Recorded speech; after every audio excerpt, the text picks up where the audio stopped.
Hey guys, tonight we begin with the hidden chambers of medieval palaces, where virtue and chastity were preached from pulpits, but not always practiced behind bedroom doors. Because while the Middle Ages left behind magnificent cathedrals and chivalric romances, they also left behind court records, love letters, and confession transcripts that reveal a far less saintly side of royal power. One that includes secret marriages that toppled dynasties, queens who murdered husbands with red-hot pokers, papal orgies conducted under the guise of spiritual guidance, and kings who literally went insane from sexual obsession.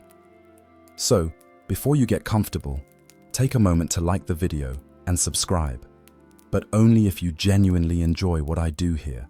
And let me know in the comments where you're tuning in from and what time it is for you. It's always fascinating to see who's joining us from around the world. Now, dim the lights, maybe turn on a fan for that soft background hum, and let's ease into tonight's journey together.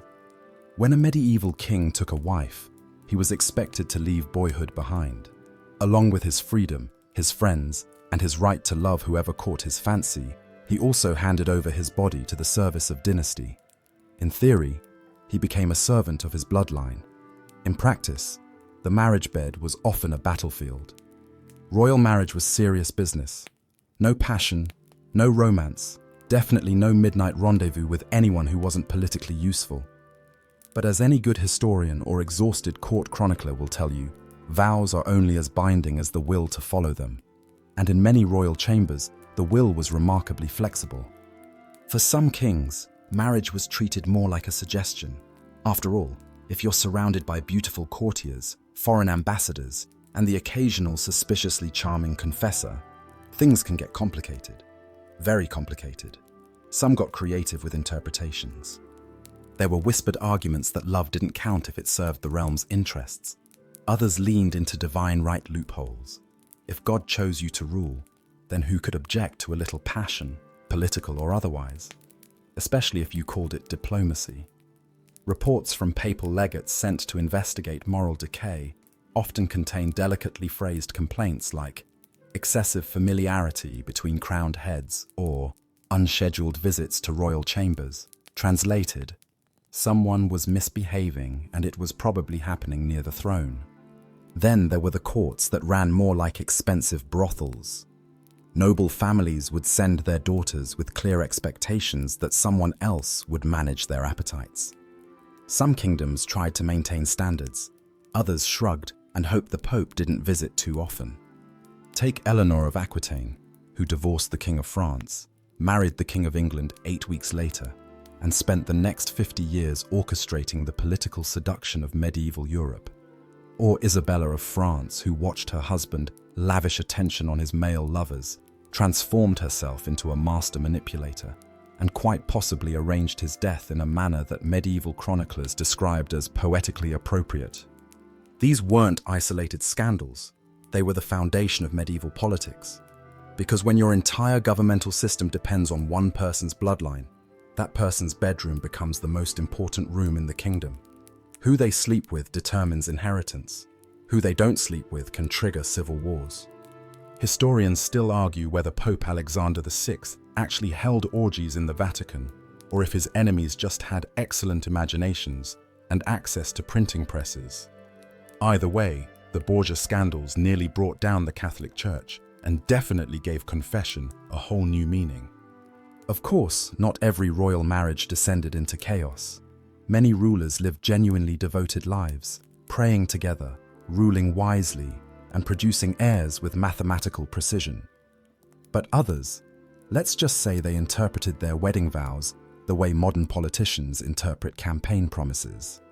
Tonight, we're exploring 12 royal scandals that didn't just embarrass dynasties, they ended them. From secret marriages to papal corruption, from witchcraft accusations to strategic infidelities, we'll discover how the medieval bedroom became the most dangerous battlefield in Europe. Because when passion and power collided, kingdoms trembled, and history pivoted on the most intimate moments imaginable. Picture the most powerful woman in 12th century Europe, sitting in a dungeon for 16 years, locked away by her own husband. Her crime? She refused to be a decorative queen who smiled quietly while her husband paraded his mistresses through court like a medieval reality TV show. Eleanor of Aquitaine didn't just break the rules of medieval queenship, she rewrote them entirely, turning royal marriage into a blood sport and transforming personal revenge into international warfare. By the time she finished reshaping European politics through strategic seduction and calculated betrayal, two kingdoms would never be the same. But Eleanor's story begins not with rebellion, but with the most spectacularly mismatched royal marriage in medieval history. At 15, Eleanor inherited the vast Duchy of Aquitaine, making her the most eligible heiress in Europe and roughly equivalent to winning the medieval lottery, while also becoming a Fortune 500 CEO overnight. Within months, she was married to Louis VII of France, a pious, bookish prince who approached their wedding night with all the passion of someone reading tax documents. The marriage was doomed from their honeymoon. Louis wanted a quiet, obedient queen who would pray beside him and produce male heirs on schedule. Eleanor wanted to rule Aquitaine as her ancestors had, hosting courts of troubadours, patronizing poets, and engaging in the kind of political intrigue that made chess look like child's play. Their incompatibility became legendary.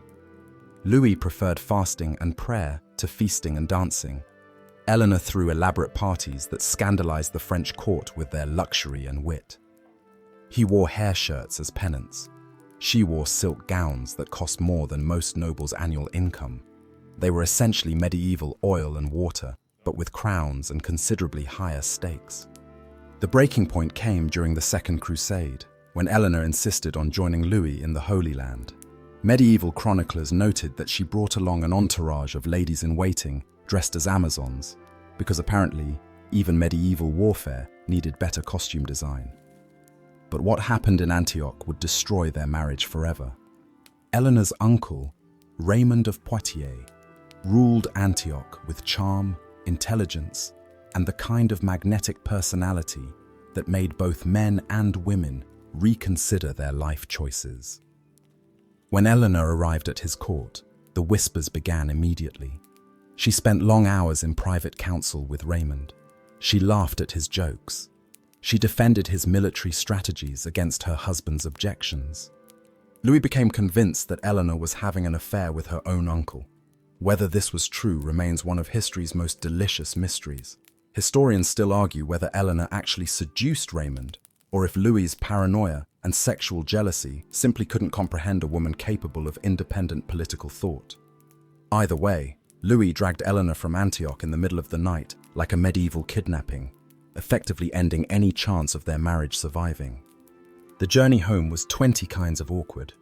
Picture a 2-month sea voyage with your spouse who thinks you've been unfaithful with a family member, while trying to maintain royal dignity and avoid starting an international incident. Even their attempt at reconciliation, blessed by the Pope himself, failed spectacularly when Eleanor gave birth to yet another daughter, instead of the male heir Louis desperately needed. By 1152, their marriage was annulled on grounds of consanguinity.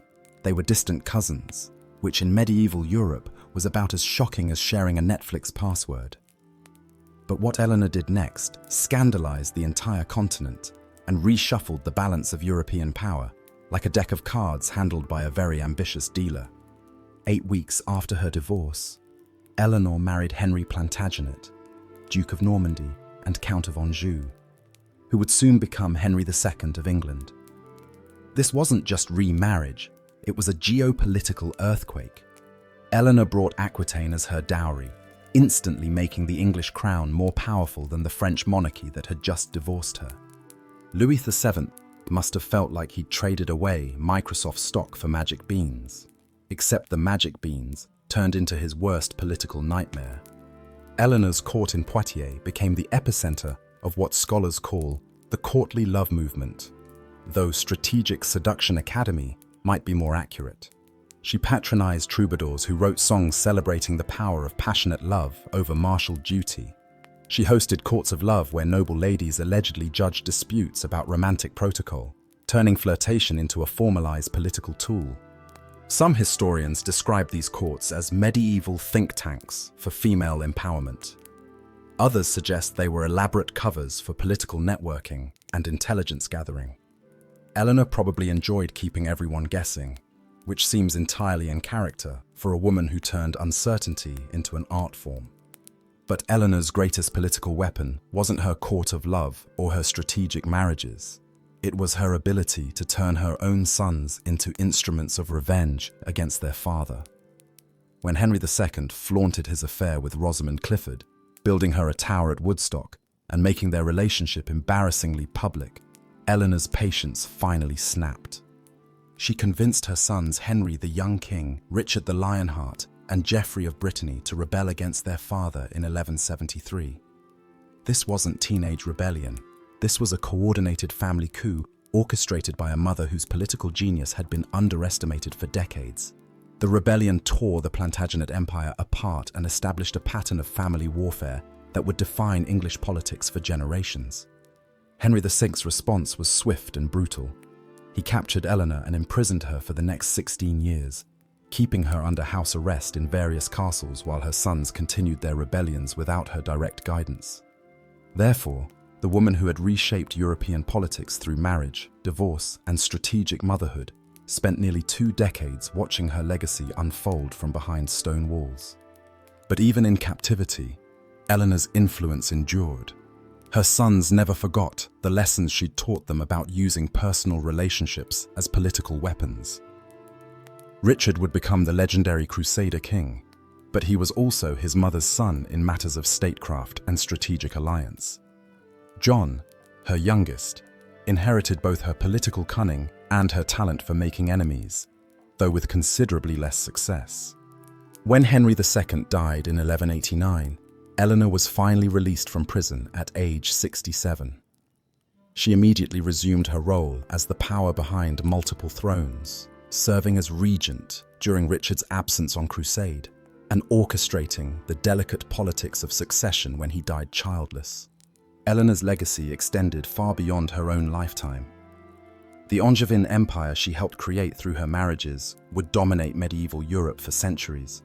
The courtly love traditions she patronized would influence literature and culture across the continent, and her example of queenship, active, political, and utterly uncompromising, would inspire and terrify monarchs for generations. Perhaps most importantly, Eleanor proved that in medieval politics, the bedroom could be more powerful than the battlefield, and a woman with the right combination of beauty, intelligence, and ruthless ambition could reshape the map of Europe one marriage at a time. If Eleanor of Aquitaine mastered the art of political seduction, Isabella of France perfected the science of royal revenge.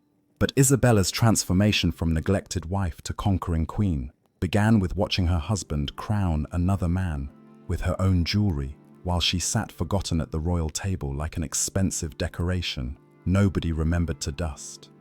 Isabella didn't just overthrow a king, she orchestrated one of the most spectacular royal downfalls in medieval history, proving that a woman scorned with an army and a strategic lover could rewrite the rules of succession faster than Edward II could say Piers Gaveston. The marriage between Isabella and Edward II was supposed to heal centuries of Anglo-French warfare through the ancient diplomatic strategy of maybe they'll stop fighting if we make them relatives. Isabella, daughter of Philip IV of France, was renowned as one of the most beautiful princesses in Europe, with intelligence to match her looks and political instincts inherited from a family that treated international relations like a particularly vicious chess game. Edward II, on the other hand, was everything a medieval king wasn't supposed to be. Where his father Edward I had been a warrior who conquered Scotland and terrorized Wales, Edward II preferred music, poetry, and the company of young men who shared his enthusiasm for activities that had nothing to do with warfare or producing royal heirs. The wedding in 1308 should have been a triumph of medieval pageantry. Instead, it became Isabella's first lesson in humiliation when her new husband gave her wedding gifts to Piers Gaveston, his Gascon favorite who wore the crown jewels to the ceremony and sat in the seat reserved for the highest nobles. Imagine attending your own wedding and watching your spouse give your presents to their best friend, except the best friend is wearing a tiara and everyone's pretending this is completely normal. Gaveston wasn't just Edward's companion, he was his obsession. Medieval chroniclers described Gaveston as handsome, witty, and possessed of the kind of magnetic charm that made rational people make irrational decisions. Edward showered him with lands, titles, and jewelry, while treating Isabella like a diplomatic afterthought who happened to live in the same castle. The English nobles tolerated this arrangement about as well as you'd expect.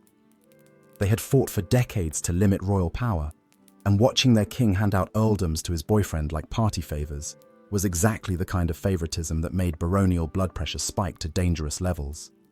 Gaveston's arrogance didn't help. He gave the English nobles insulting nicknames and flaunted his influence over the king with all the subtlety of a medieval reality star. In 1312, the nobles finally snapped. They captured Gaveston and executed him, probably hoping this would solve the Edward problem and return the kingdom to something resembling traditional monarchy. But killing Edward's beloved only transformed the king's obsession into martyr worship and sent Isabella a clear message. Your husband will always love dead men more than living wives. Edward's grief was so profound that some chroniclers wondered if he'd lost his mind along with his heart. He spent fortunes on elaborate tomb monuments for Gaveston and spoke of him as if he were still alive, which must have made dinner conversation particularly awkward for Isabella, who was expected to produce heirs with a man who seemed more interested in communing with ghosts than creating a dynasty.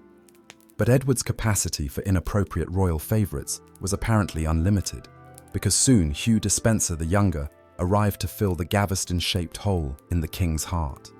Despenser was everything Gaveston had been: handsome, ambitious, and blessed with the political survival instincts of a medieval shark, but with twice the ruthlessness and half the charm. Under Despenser's influence, Edward became increasingly tyrannical. The royal favourite accumulated lands and titles through intimidation and royal favour, while Isabella watched her husband repeat the same destructive pattern that had already cost him one beloved and nearly cost him his throne. Therefore, Isabella began her transformation from ornamental queen to strategic mastermind, because apparently watching your husband make the same catastrophic mistakes twice is enough to turn anyone into a political revolutionary. Isabella's opportunity came in 1325, when Edward sent her to France to negotiate with her brother, King Charles IV, over disputed territories in Gascony. This was like sending a recovering alcoholic to manage a brewery, except Isabella wasn't recovering from anything. She was just getting started. Once in France, Isabella refused to return to England.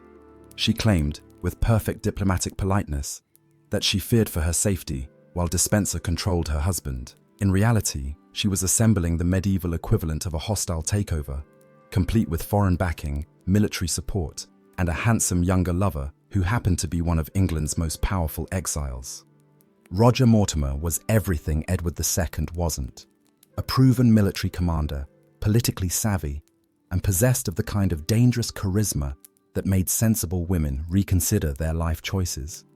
He'd been imprisoned in the Tower of London for rebelling against Edward, but had escaped in a manner so dramatic that chroniclers described it as worthy of romance literature, which probably means it involved rope, bribery, and timing that would make modern action heroes envious. Historians still argue whether Isabella's affair with Mortimer began immediately or developed over months of shared exile and mutual plotting against Edward II. Either way, their partnership combined political necessity with genuine passion, creating a formidable alliance between a woman who knew how to manipulate court politics and a man who understood military strategy. Their invasion of England in 1326 succeeded beyond their wildest expectations. Isabella landed with a small force, expecting a difficult campaign, but instead found a kingdom so exhausted by Edward's misrule that nobles flocked to her banner like medieval converts to a political salvation movement. Edward's support collapsed faster than a house of cards in a hurricane, and within months, he was a prisoner in his own kingdom. The disposal of Hugh Despenser was particularly creative. The nobles tried him for treason and corruption, then executed him in a manner that medieval chroniclers described as appropriate to his crimes against nature, which is medieval code for methods that were both brutal and symbolically pointed about his relationship with the king. Edward II's own fate was more mysterious and infinitely more sinister. He was imprisoned in Berkeley Castle under conditions that suggest Isabella and Mortimer wanted him dead, but needed it to look natural. When traditional methods of royal murder, poison, starvation, or convenient accidents, proved insufficient, his captors allegedly chose a method so perverse that chroniclers could barely bring themselves to record it. The official story was that Edward died of natural causes.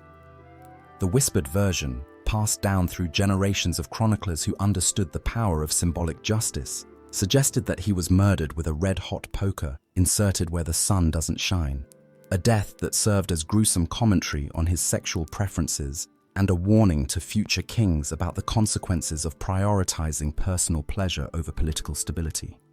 Isabella ruled England as regent for her young son Edward III, finally wielding the power she'd been denied as queen.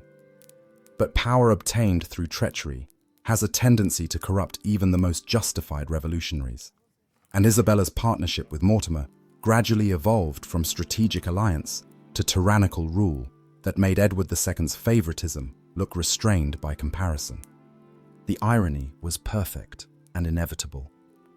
In 1330, Edward III staged his own coup against his mother and her lover, executing Mortimer and imprisoning Isabella for the rest of her life.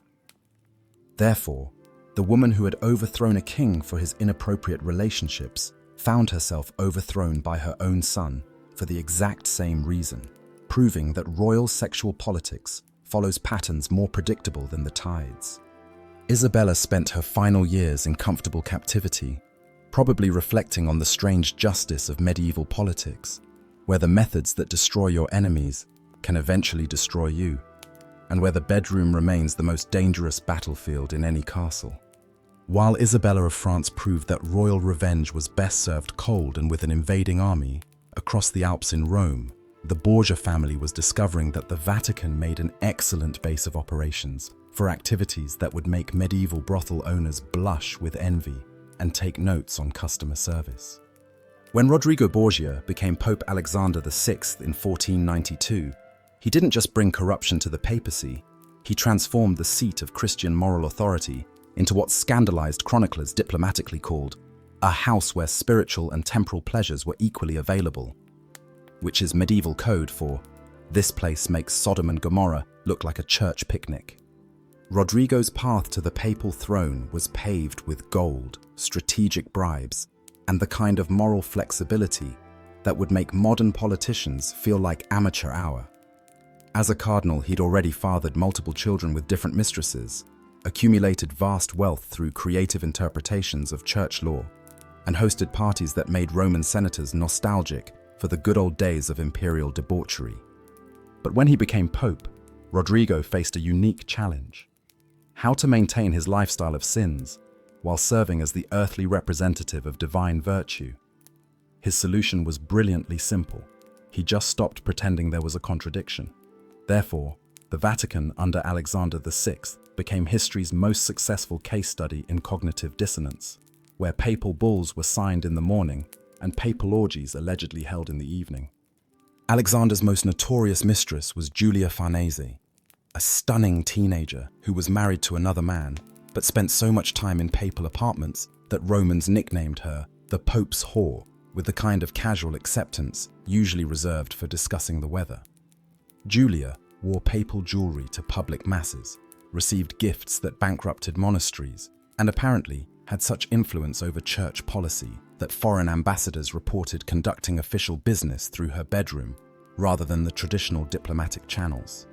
The living arrangements were so brazen that when Julia's actual husband complained about his wife's schedule, Alexander simply promoted him to a lucrative church position in a distant city, proving that the Pope's solution to marital problems was essentially medieval witness protection with better benefits and mandatory celibacy. But Julia was just one star in Alexander's constellation of scandal. His longtime mistress Vanosa Catane had already provided him with 4 children who were acknowledged so openly that they held court positions and papal titles. Imagine explaining that family tree at medieval dinner parties. Yes, my father is the Pope, my mother is his concubine, and I'm a cardinal. Pass the wine. The Borgia children inherited their father's talent for turning moral flexibility into political advantage. Cesare Borgia combined his father's ruthlessness with military genius, and the kind of charismatic brutality that made Machiavelli write The Prince, essentially as Cesare's biography, with the names changed to protect the guilty. He allegedly murdered his own brother-in-law, seduced his sister's enemies' wives, and conquered most of central Italy, while technically serving as a man of God, which suggests that medieval career counseling was more flexible than modern HR departments. Lucrezia Borgia became the most scandalous woman in Renaissance Europe, without technically doing anything more criminal than existing while female in a family that treated traditional morality like rough suggestions for people with limited imagination. Married 3 times for political convenience, she supposedly carried poison in her ring, conducted affairs with poets and princes, and may have engaged in intimate relationships with both her father and brother, though separating fact from enemy propaganda in Lucrezia's case is like trying to find truth in a medieval tabloid written by people who considered defamation an art form. The rumors about Lucrezia's relationship with her family were so persistent that she became a byword for corruption across Europe. Whether she actually committed incest or simply suffered from the medieval equivalent of viral fake news spread by families trying to destroy Borgia, power remains one of history's most salacious mysteries. Either way, her reputation was so thoroughly demolished that she spent her later years trying to rehabilitate her image through charity work and religious devotion, proving that even in the Renaissance, reputation management was a full-time job. The most legendary Borgia scandal was the Banquet of Chestnuts, allegedly held in the papal apartments in 1501.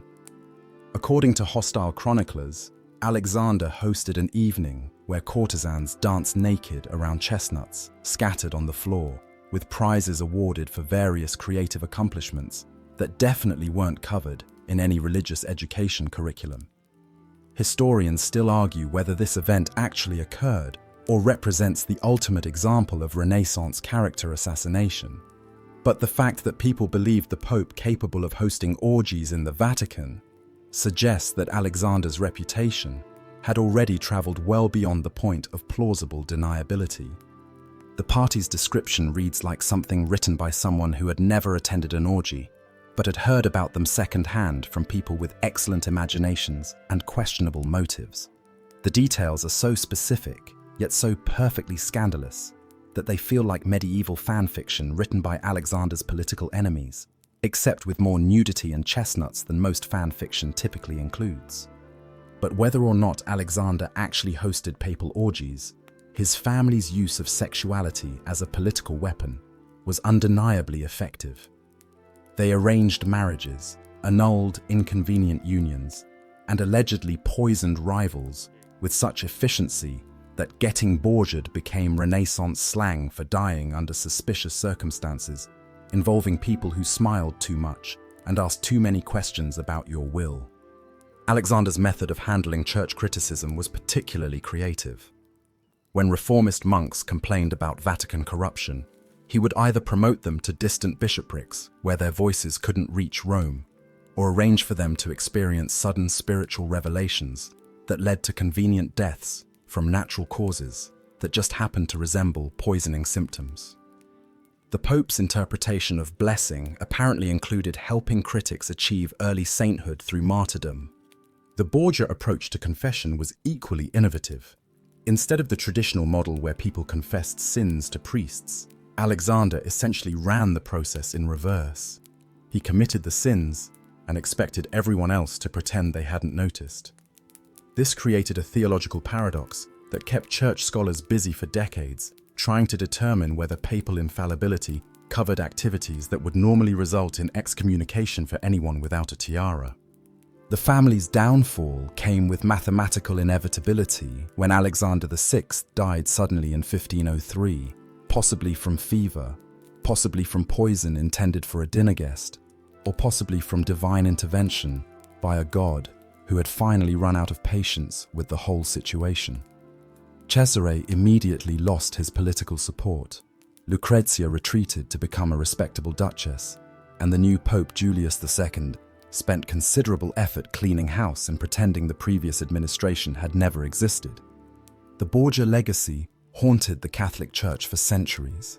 Their scandals provided ammunition for Protestant reformers who argued that Rome had become too corrupt to represent Christian values. The family name became synonymous with everything wrong with Renaissance politics, and their story served as a cautionary tale about what happens when absolute power meets unlimited appetite for both temporal and spiritual pleasures. Yet perhaps the most remarkable thing about the Borgias wasn't their corruption, but their complete lack of shame about it. They turned hypocrisy into high art, proving that in medieval politics, the only sin worse than being corrupt was being boring about it, and that sometimes the most effective way to maintain power is to be so outrageously scandal that people become too fascinated to remember they should be outraged. If the Borgias proved that too much passion could destroy the church, Henry VI of England demonstrated that too little passion could destroy an entire kingdom. Picture a king so sexually inadequate that his wedding night lasted longer than some of his military campaigns, and whose inability to perform basic royal duties in the bedroom triggered 30 years of civil war that made Game of Thrones look like a peaceful family reunion. Henry VI wasn't just a bad king, he was a walking advertisement for why medieval monarchy needed more than divine right and good intentions to survive. When your entire governmental system depends on one man producing legitimate heirs, having a ruler who treated his wedding bed like a monastery dormitory was a recipe for dynastic disaster with a side order of continental warfare. Henry's problems began at birth when he inherited the English throne at 9 months old, making him the youngest king in English history, and roughly equivalent to putting a baby in charge of a Fortune 500 company during a hostile takeover attempt. His father, Henry V, had been the warrior king who conquered France at Agincourt and made English military might the envy of Europe. His son inherited the crown, the debts, and absolutely none of the testosterone. By the time Henry VI reached adulthood, it was clear that nature had played a cosmic joke on medieval genetics. Where his father had been charismatic, decisive, and sexually vigorous, Henry was pious, indecisive, and apparently blessed with the libido of a particularly devout monk who had taken his vows very seriously.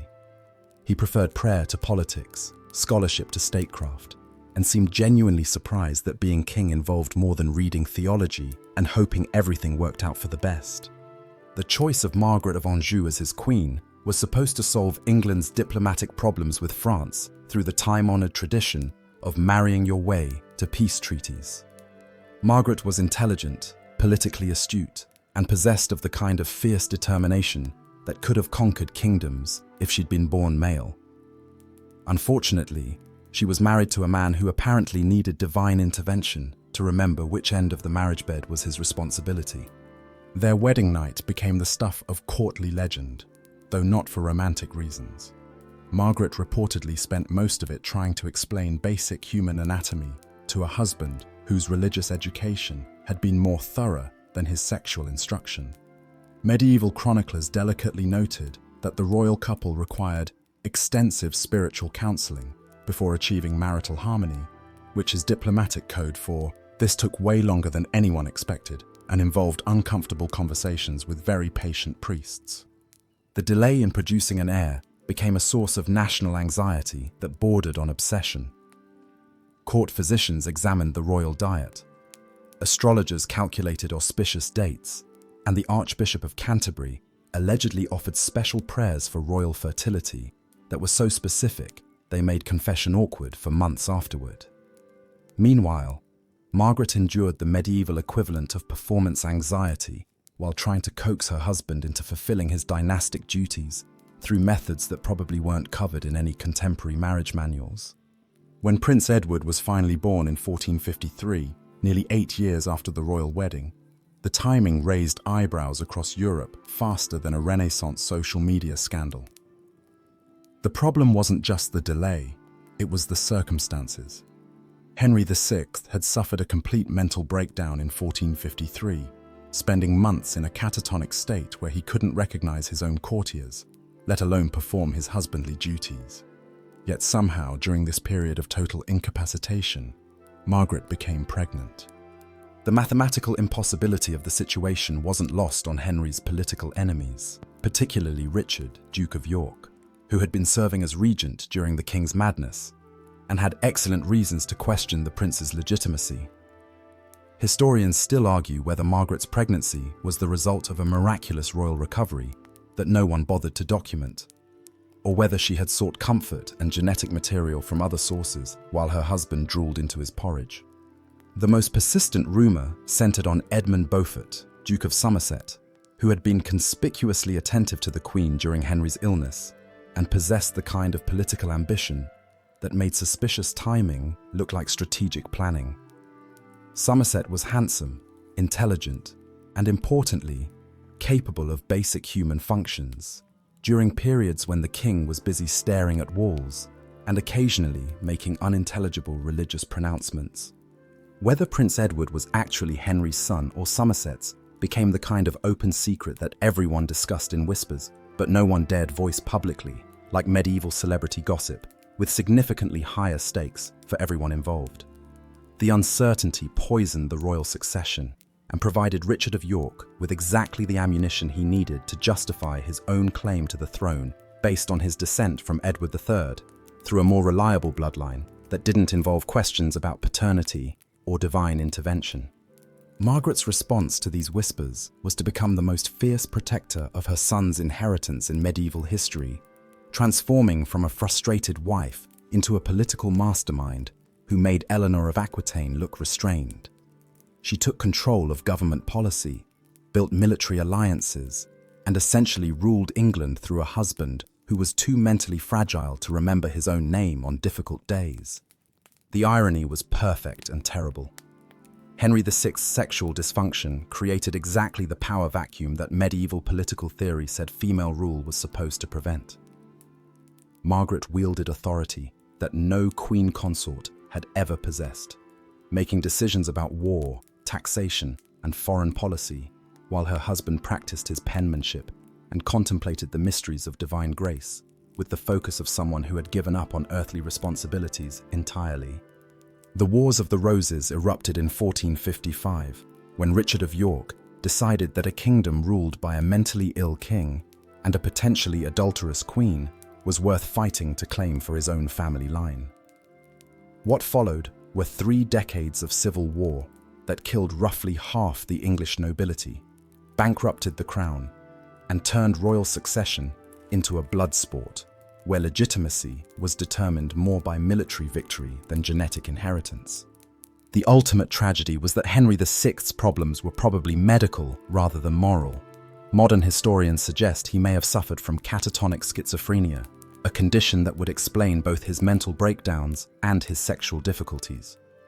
In a different era, he might have received treatment and lived quietly as a scholar or monk. Instead, he became a king whose psychological problems triggered the most destructive period in English medieval history.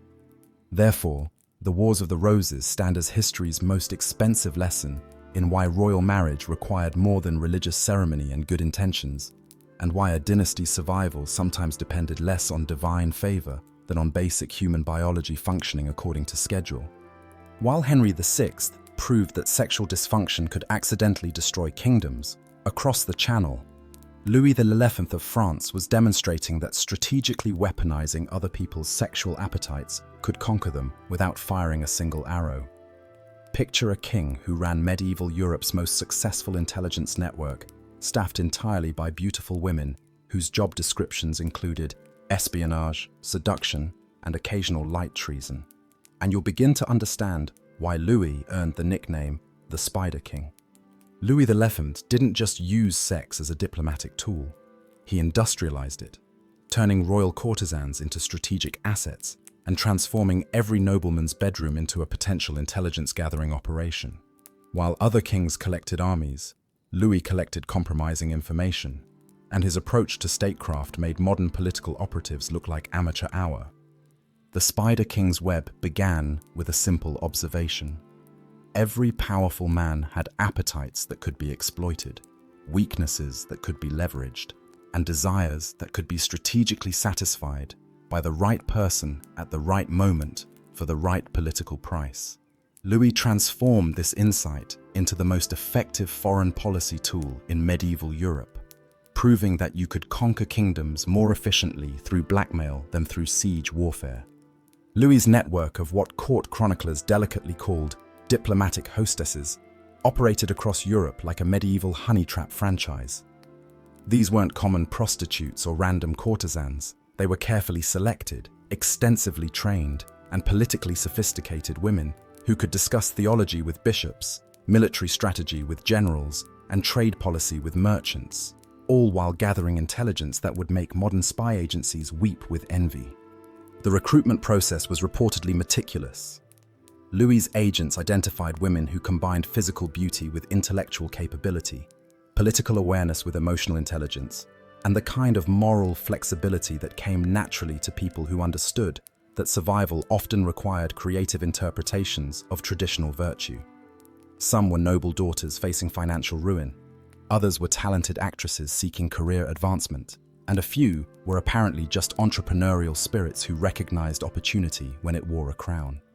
Training these operatives required skills that definitely weren't taught in medieval finishing schools. They learned multiple languages, studied the political weaknesses of various European courts, memorized the personal preferences of target nobles, and mastered the subtle art of extracting information during intimate moments when men's defenses were traditionally at their lowest. Imagine a medieval spy academy that specialized in pillow talk, except with higher stakes and better funding than most universities. The most successful of Louis's agents was allegedly a woman known only as La Belle Cordière, who supposedly seduced her way through half the Burgundian court while feeding strategic intelligence back to French handlers.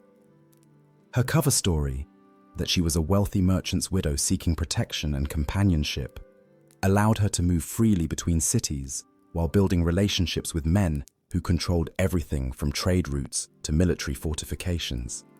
But Louis's masterpiece of sexual manipulation was his long campaign against Charles the Bold, Duke of Burgundy, whose political ambitions threatened French territorial integrity and whose personal appetites made him vulnerable to the kind of strategic seduction that Louis had perfected into high art. Charles was everything Louis wasn't: physically imposing, militarily aggressive, and possessed of the kind of legendary sexual appetite that made discretion impossible and intelligence gathering inevitable.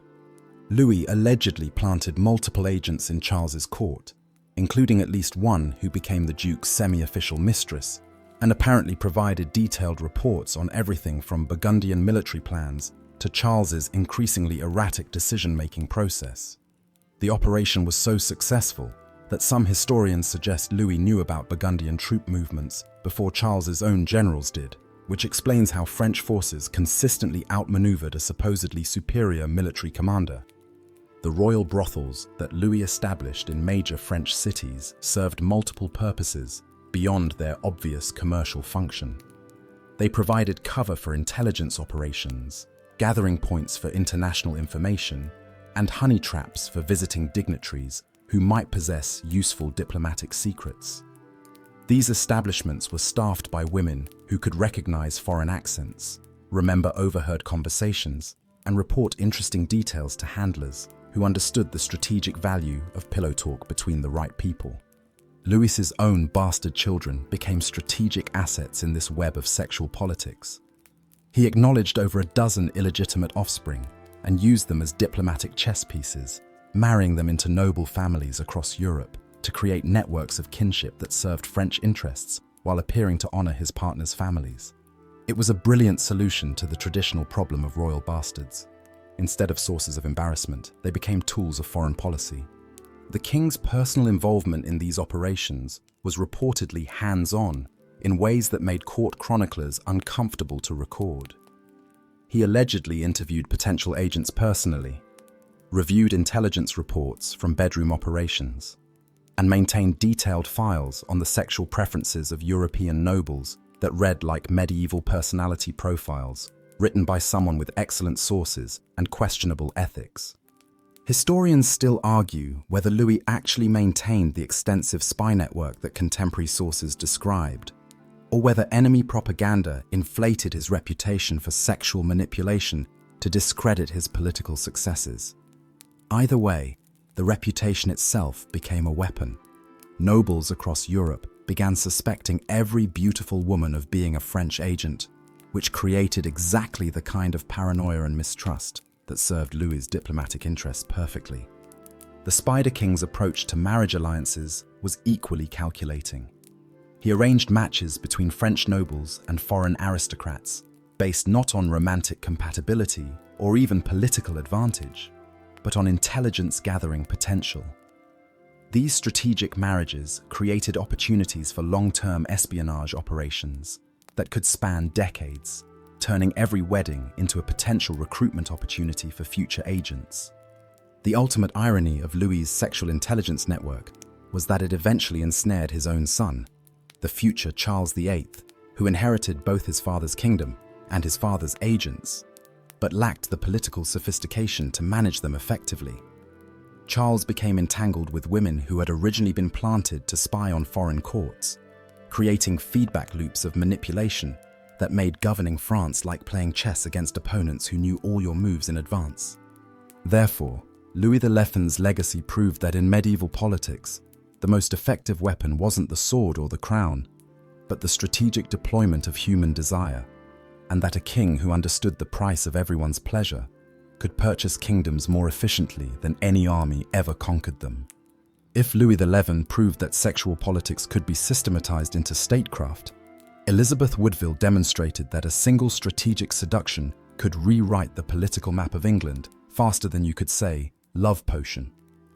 Picture a widowed commoner standing under an oak tree, intercepting the most eligible king in Europe as he rode past, and walking away from that encounter as the new Queen of England, while her rivals tried to figure out what just happened and whether it involved supernatural intervention. Elizabeth's transformation from minor nobility to royal consort didn't just shock the English court.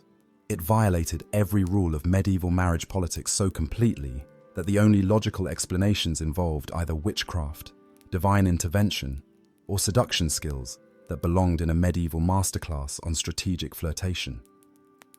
The speed and totality of her conquest made political observers wonder if love at first sight was actually magic at first sight.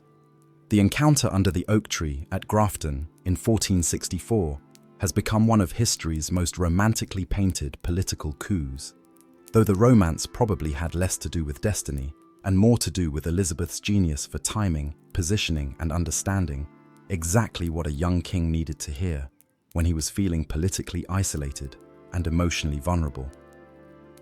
Edward IV was riding through her family's estate when Elizabeth positioned herself in his path with her two young sons, playing the role of beautiful widow seeking royal justice for her late husband's confiscated lands. The scene was perfectly choreographed medieval theatre. Elizabeth dressed in black for mourning, but cut to emphasize her famous beauty. Her children positioned to evoke sympathy and demonstrate her fertility. Her request framed as an appeal for justice rather than personal gain. Edward, accustomed to women who wanted his crown or his money, encountered someone who appeared to want only fairness and protection, which must have been refreshingly manipulative in ways he couldn't immediately recognize. What happened next scandalized every marriage broker in Europe and created a diplomatic crisis that lasted decades. Instead of negotiating a strategic alliance with a foreign princess or wealthy English heiress, Edward secretly married Elizabeth within weeks of their first meeting, essentially treating royal succession like an impulse purchase made during an emotional shopping spree. The secrecy alone violated every principle of medieval kingship, where royal marriages were international treaties that required parliamentary approval, foreign negotiations, and advance notice to avoid accidentally starting wars.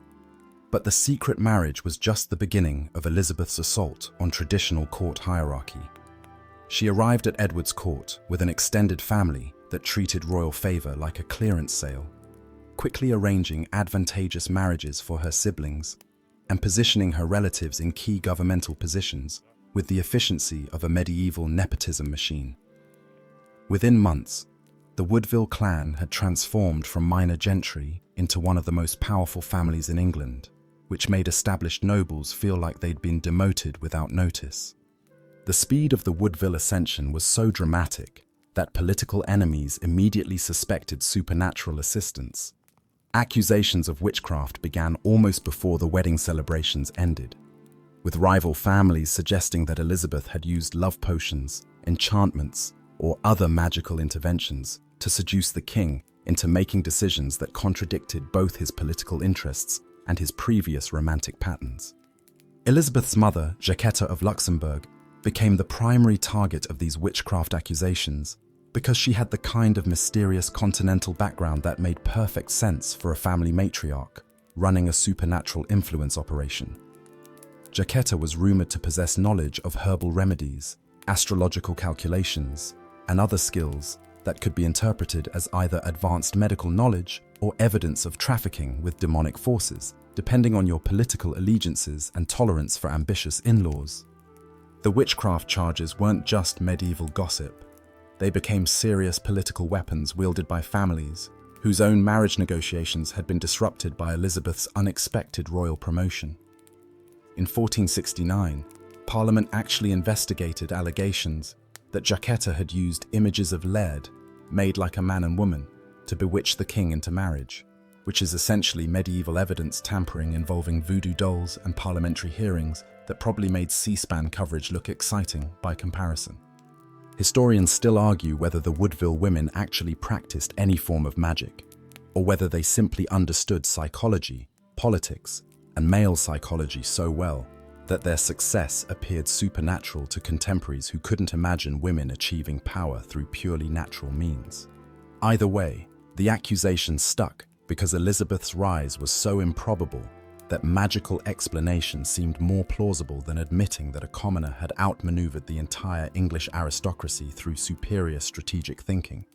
The witchcraft narrative gained momentum during the political crisis of 1483, when Richard III used Elizabeth's alleged supernatural activities to justify declaring her children illegitimate and seizing the throne for himself.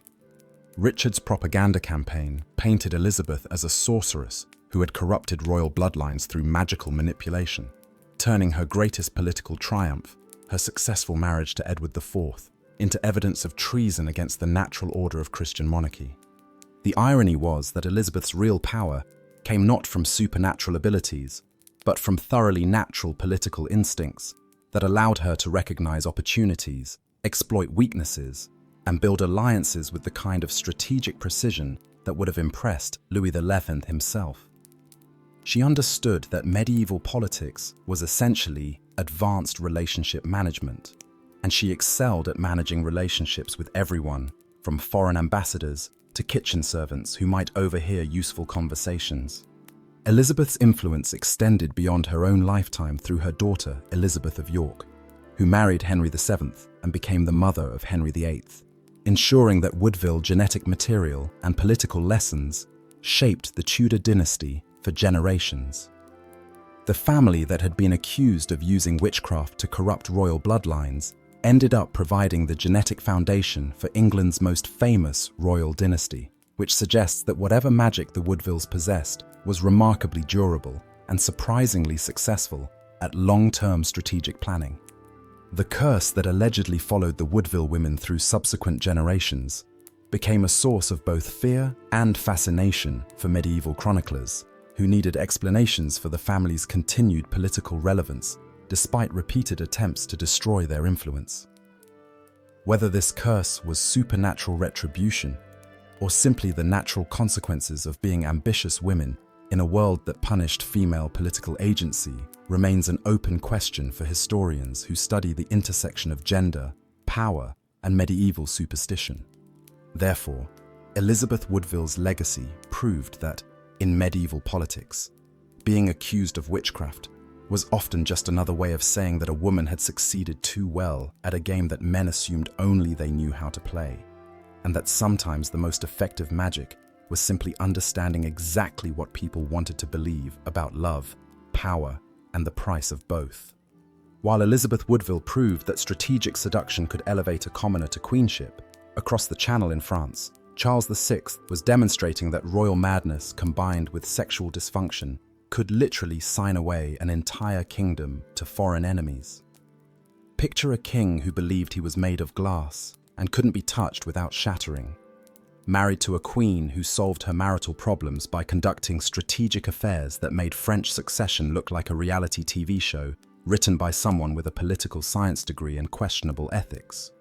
Charles VI's descent into madness began with what medieval chroniclers delicately called an excess of passion during his youth, which is diplomatic code for a sex life so enthusiastic it apparently broke his brain and left him prone to episodes where he forgot his own identity, attacked his own courtiers, and once spent several months convinced that touching him would cause him to shatter like expensive pottery dropped by a clumsy servant.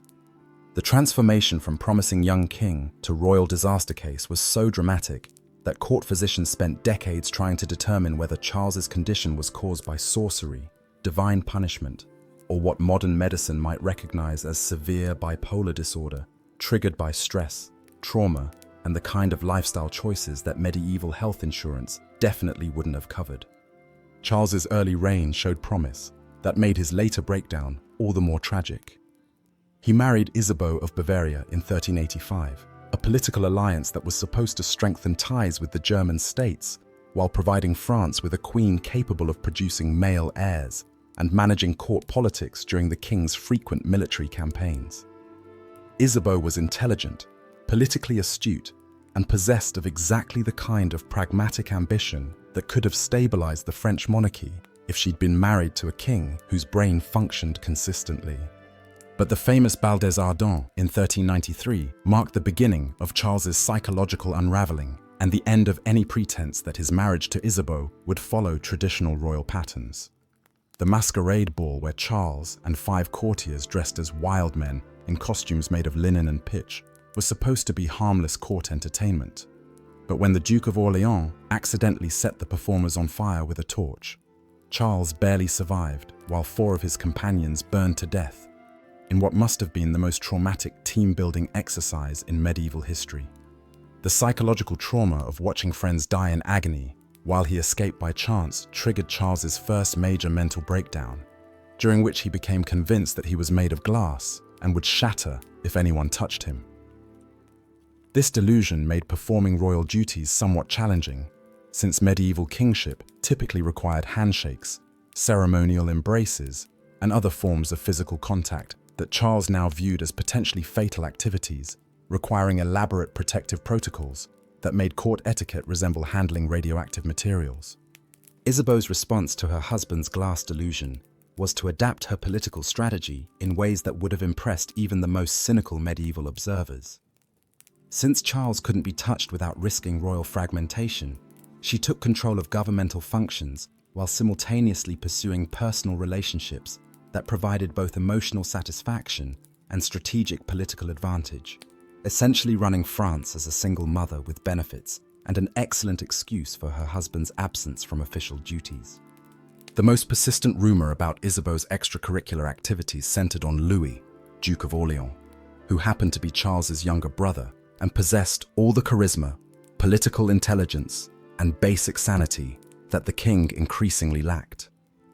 Louis served as regent during Charles's episodes of madness, which provided ample opportunity for developing relationships with the Queen that went well beyond the boundaries of typical in-law interactions, and definitely exceeded what contemporary marriage counselors would have considered appropriate therapeutic support. Historians still argue whether Isabeau's alleged affair with Louis of Orleans was genuine passion, calculated political strategy, or medieval propaganda created by enemies who needed explanations for French governmental dysfunction that didn't involve acknowledging that the king had lost his mind and the kingdom was being run by a woman whose husband thought he was made of kitchenware. Either way, the relationship became so notorious that their contemporaries treated it as established fact rather than scandalous rumor. The affair allegedly produced a son, the future Charles VII, whose questionable paternity became a major diplomatic crisis when the English used doubts about his legitimacy to justify their claims to the French throne during the 100 Years' War. The mathematical timing of Charles VII's conception coincided suspiciously with one of Charles VI's longest periods of complete mental incapacitation, when he couldn't recognize his own wife, let alone perform his marital duties with the kind of enthusiasm typically required for successful royal reproduction.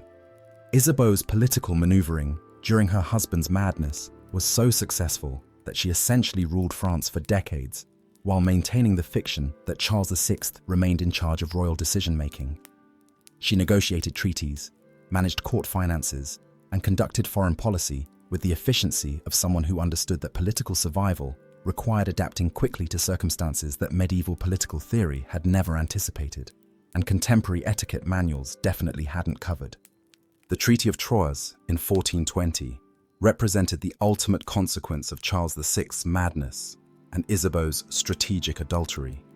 Faced with English military pressure and internal French political chaos, Isabeau agreed to recognize Henry V of England as heir to the French throne, essentially disinheriting her own son Charles VII because his legitimacy had been compromised by whispers about his paternity and his father's inability to function as a credible source of royal genetic material. The irony was perfect and devastating.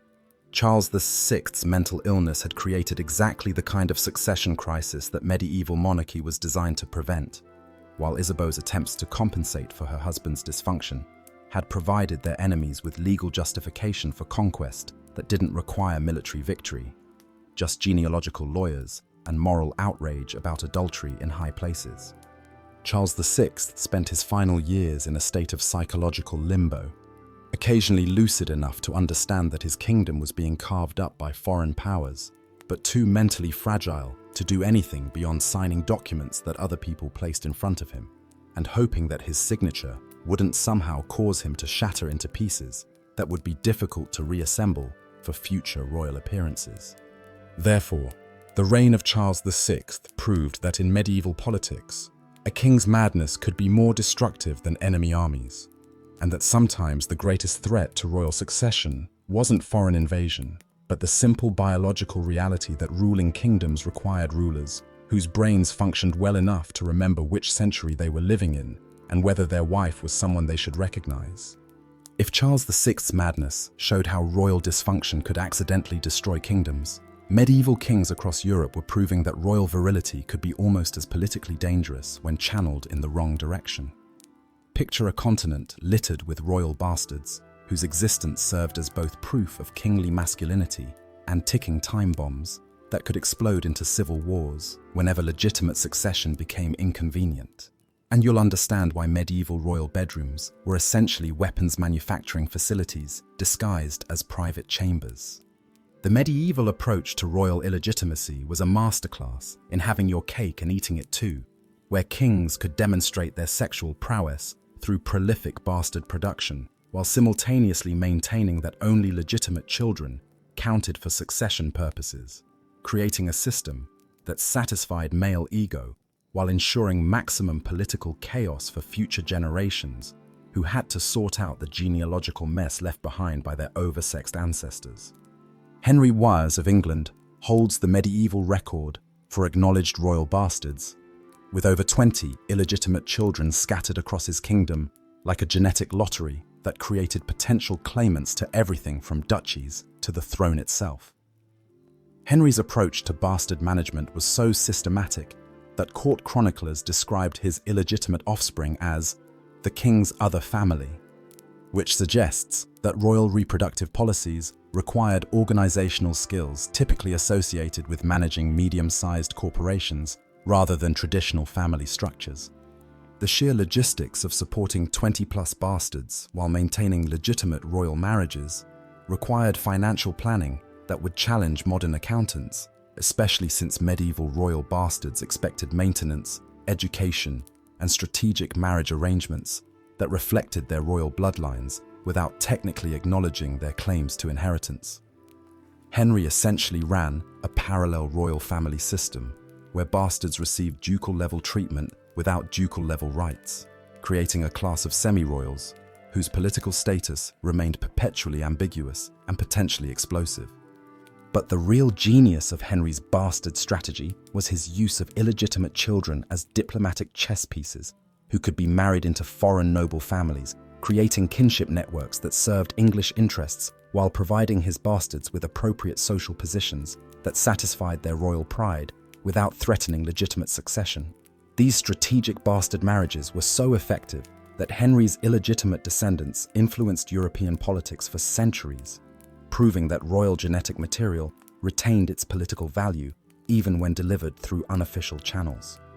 The most famous example of bastard-powered politics was the Beaufort family, descendants of John of Gaunt's relationship with Catherine Swynford, who were legitimized by Richard II, but explicitly barred from royal succession through legal language that would later prove frustratingly imprecise when their descendants decided to interpret excepta dignitate regali as a suggestion rather than an absolute prohibition. The Beauforts transformed from acknowledged bastards to major political players to nearly successful claimants to the English throne, demonstrating that medieval legal loopholes could be expanded through persistent application and strategic warfare. Royal bastard recognition ceremonies became elaborate affairs that served multiple political purposes, while maintaining the fiction that illegitimate children were receiving charity rather than acknowledging their genetic inheritance.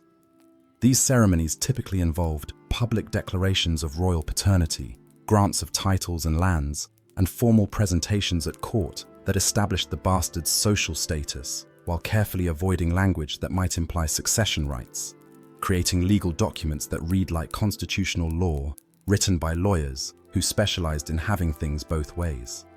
The sexual double standard governing royal bastards was so extreme it bordered on comedy, where kings received praise for virility demonstrated through prolific, illegitimate reproduction, while queens faced execution for adultery that produced even single unauthorized pregnancies.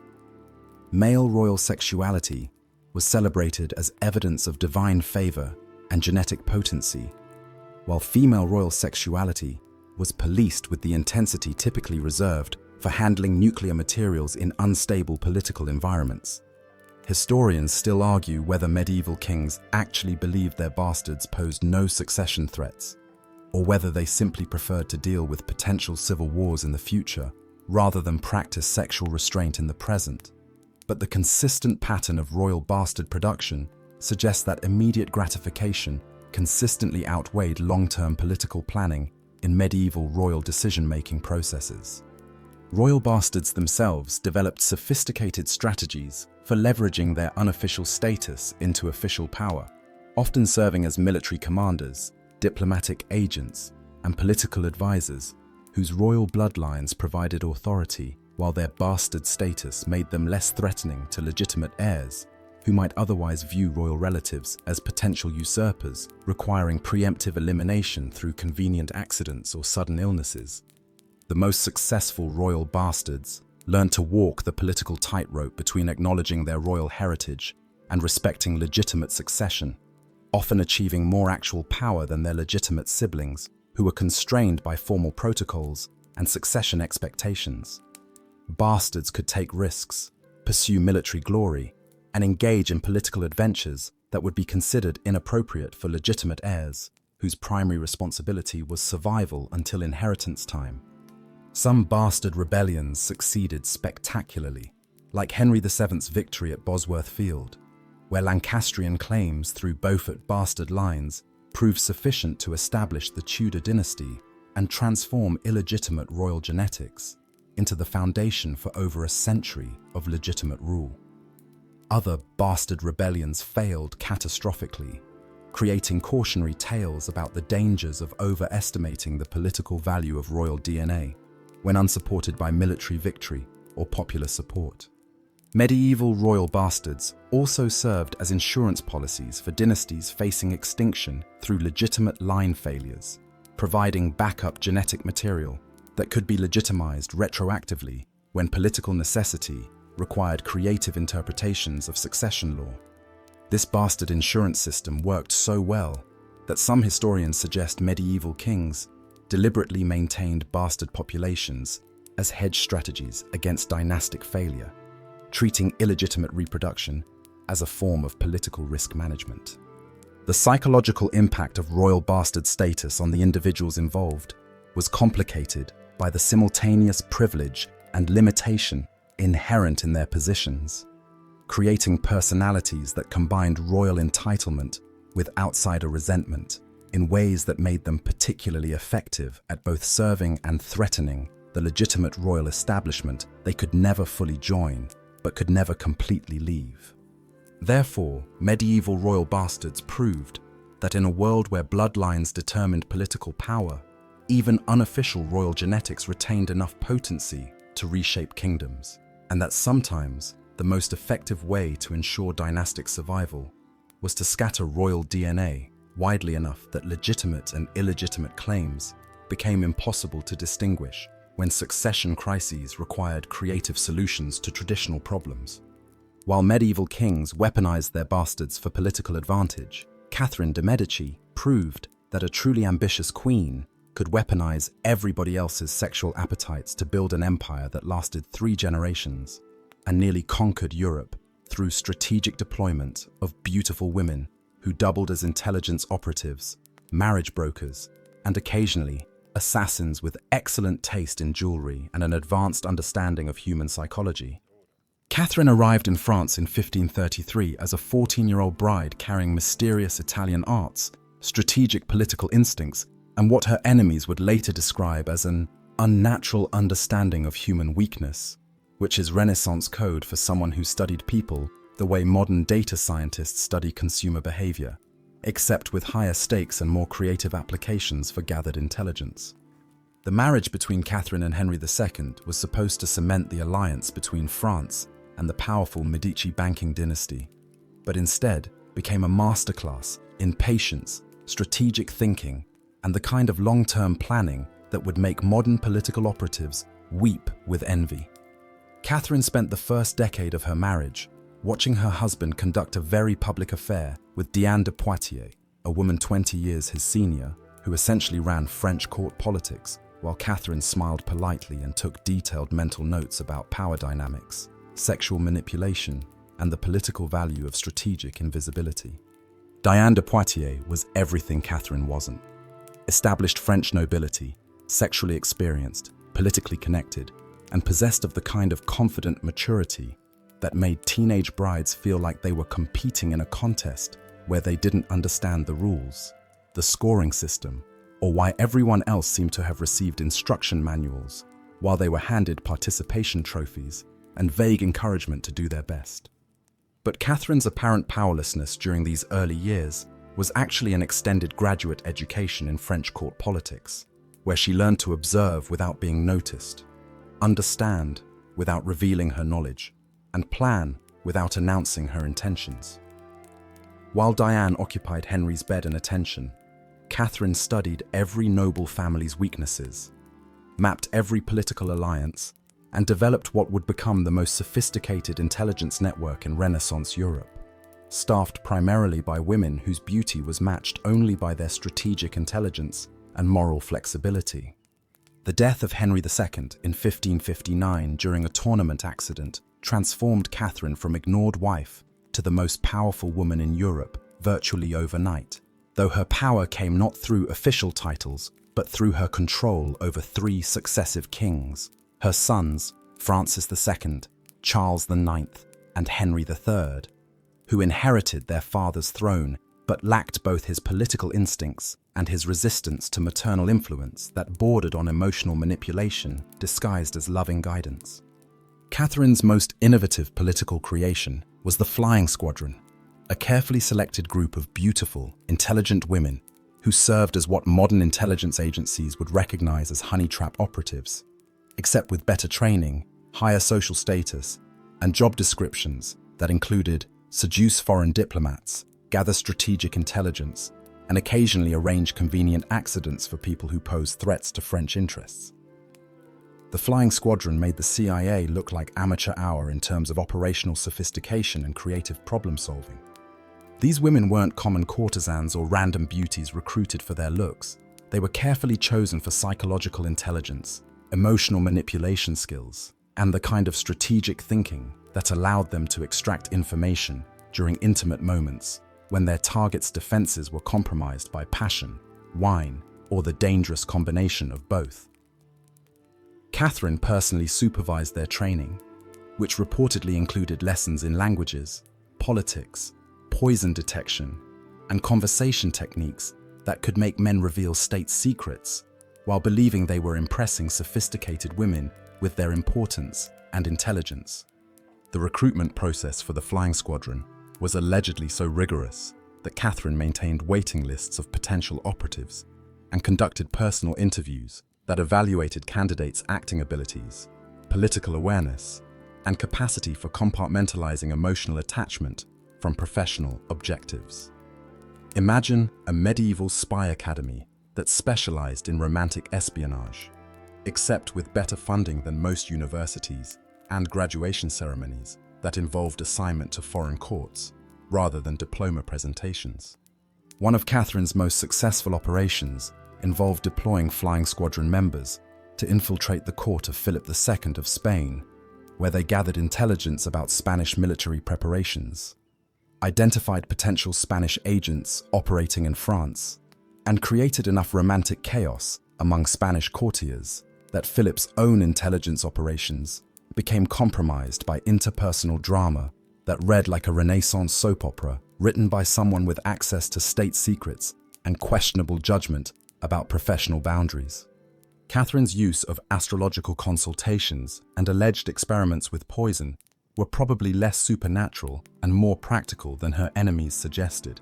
She employed court astrologers who doubled as code experts for encrypted communications, and her interest in exotic herbs and chemical compounds reflected the Renaissance equivalent of advanced pharmacological research rather than actual witchcraft, though the distinction between science and magic was sufficiently blurred that even Catherine's allies weren't entirely certain which category her activities belonged in.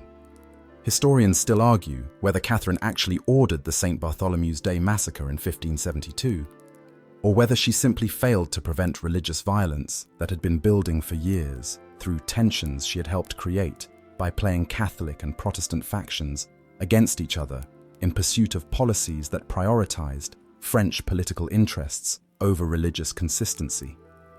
Either way, the massacre demonstrated that Catherine's approach to problem-solving sometimes involved solutions that made medieval warfare look restrained and diplomatic. The irony of Catherine's reign was that her success at manipulating other people's sexual and romantic relationships was built on the foundation of her own spectacularly unsuccessful marriage, where she had learned the political value of sexual manipulation by watching her husband's mistress wield power that should have belonged to the queen. Therefore, Catherine transformed personal humiliation into a systematic approach to statecraft that treated human desire as raw material for political engineering. Catherine's influence extended far beyond her own lifetime through her daughter, Marguerite de Valois, whose scandalous marriage to Henry of Navarre created the political alliance that eventually united France under Bourbon rule, though not before generating enough romantic drama to fuel gossip across Europe for decades. Marguerite inherited her mother's political intelligence but lacked her strategic patience, creating a personality that combined royal entitlement with bohemian lifestyle choices in ways that made court chroniclers run out of diplomatic euphemisms for describing behavior that was simultaneously politically brilliant and personally catastrophic. The flying squadron continued operating after Catherine's death in 1589, though later versions lacked her personal supervision and strategic vision, gradually evolving from sophisticated intelligence operations into more traditional court entertainment that provided diplomatic cover for activities that were functionally identical but lacked the systematic approach that had made Catherine's network so effective at gathering information and influencing foreign policy decisions. Catherine's legacy proved that in Renaissance politics, the most effective way to control men wasn't through direct confrontation or legal authority, but through understanding their weaknesses well enough to provide them with exactly what they wanted, while ensuring that their satisfaction served your strategic objectives, and that sometimes the most powerful queen was the one who appeared powerless while actually controlling everyone else's access to the things that made them feel powerful. While Catherine de' Medici wielded sexuality like a surgical instrument to control European politics, Elizabeth I discovered that refusing to wield it at all could be even more powerful. transforming her unmarried state from a royal liability into the most successful foreign policy tool in English history, and proving that sometimes the most effective seduction involves never quite delivering what everyone desperately wants you to give them. Elizabeth's approach to marriage negotiations was the Renaissance equivalent of being permanently, maybe interested, on a dating app that controlled access to the most powerful kingdom in Northern Europe, where every potential suitor received enough encouragement to maintain hope, while never quite enough commitment to close the deal, creating a diplomatic perpetual motion machine powered by male ego and international political ambition that kept half of Europe competing for a prize that was never actually available for purchase. The Virgin Queen's refusal to marry wasn't just personal preference, it was revolutionary political strategy disguised as feminine virtue, where Elizabeth transformed the traditional female weakness of being unmarried into unprecedented royal strength by making her availability the carrot that kept foreign princes dancing to English diplomatic music for over 40 years, while she built an empire that didn't need foreign husbands to validate its existence or foreign armies to defend its interests. Elizabeth's most dangerous romantic entanglement was her relationship with Robert Dudley, Earl of Leicester, whose wife, Amy Robsart, died under suspicious circumstances in 1560, creating exactly the kind of scandal that could destroy royal reputations, and providing Elizabeth with both the love of her life and a political liability so toxic that marrying him would have meant choosing personal happiness over royal authority, which medieval queens were definitely not supposed to do if they wanted to keep their kingdoms and their heads. The Amy Robsart incident became the defining moment of Elizabeth's emotional life and political career, when the woman she might have become, a wife, a mother, a private person, died along with Amy in that mysterious fall down the stairs at Cumnor Place. Whether Amy's death was suicide, accident, or something more sinister remains one of history's most conveniently timed mysteries. But the political consequences were immediate and permanent. Elizabeth could never marry Dudley without appearing to reward potential murder, and she could never marry anyone else without breaking her own heart. But Elizabeth's genius was transforming this personal tragedy into political advantage by treating every subsequent marriage negotiation as elaborate international theatre, where she played the role of available bride, while actually being emotionally unavailable in ways that made her simultaneously more desirable and more powerful than any married queen could ever hope to become, because married queens belonged to their husbands' countries, while unmarried queens belonged only to their own kingdoms and their own carefully constructed public personas. The Leicester relationship continued for decades as a carefully managed royal romance that provided Elizabeth with emotional satisfaction while maintaining plausible deniability about her ultimate intentions, creating a partnership that was simultaneously intimate enough to satisfy her personal needs and distant enough to preserve her political flexibility, like a medieval friends with benefits arrangement except with crown jewels and international implications that could trigger wars if anyone got too specific about the exact nature of the friendship. Elizabeth's later obsession with Robert Devereux, Earl of Essex, demonstrated that even the Virgin Queen wasn't immune to making questionable romantic choices, especially when the object of her affection was young enough to be her son, handsome enough to make courtiers jealous, and politically ambitious enough to mistake royal favour for permission to commit treason. Essex was everything Leicester hadn't been: reckless where Leicester was cautious, public where Leicester was discreet, and ultimately stupid where Leicester had been strategically intelligent about the boundaries of royal affection. The Essex Rebellion in 1601 forced Elizabeth to execute the man she may have loved more than anyone since Leicester, proving that even the Virgin Queen's heart couldn't override her political instincts when survival required choosing between personal attachment and royal authority. The execution of Essex was probably the most painful decision of Elizabeth's reign, but it was also the most necessary demonstration that her kingdom would always matter more than her personal relationships, no matter how much those relationships might have cost her in terms of human happiness and emotional fulfillment. Historians still argue whether Elizabeth's virginity was genuine biological fact, carefully maintained political fiction, or something in between that allowed her to enjoy romantic relationships while preserving the legal and symbolic advantages of unmarried status. But the speculation itself became part of her political power, because uncertainty about her sexual experience made her simultaneously more mysterious and more controllable in the imaginations of men who needed to believe they understood her motivations while actually understanding nothing about her strategic thinking. The Virgin Queen's approach to court favorites was a masterclass in emotional manipulation disguised as royal favor, where Elizabeth provided enough personal attention to make ambitious men believe they had special access to royal decision-making, while actually using their romantic hopes to control their political behavior in ways that served English interests rather than their personal advancement.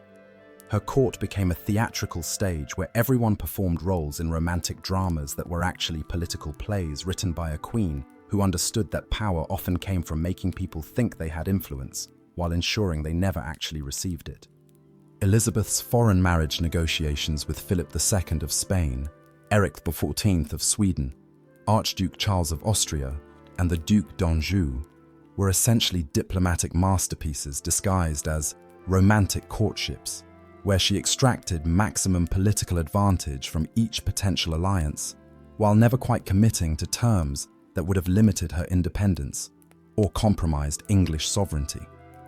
She was like a medieval political consultant who specialized in relationship counseling for entire kingdoms, except the relationships were fake, and the counseling was actually sophisticated international espionage.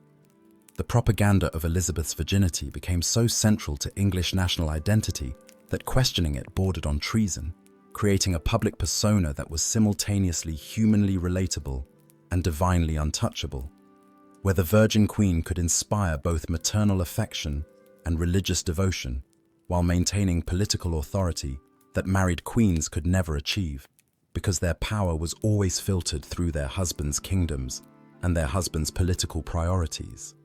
Elizabeth's death in 1603 marked the end of both the Tudor dynasty and the medieval approach to royal sexuality, where personal relationships had served as diplomatic tools and marriage negotiations had functioned as international treaties that could reshape the balance of European power through bedroom politics that were actually throne room strategy sessions conducted in private chambers with very high stakes and very intimate methods of negotiation. Therefore, Elizabeth I proved that in the sexual politics of medieval monarchy, the ultimate power move wasn't seducing everyone. It was making everyone believe they might be the one you'd eventually choose, while never actually choosing anyone. And that sometimes the most successful royal love story was the one that never quite happened, but kept entire continents hoping it might.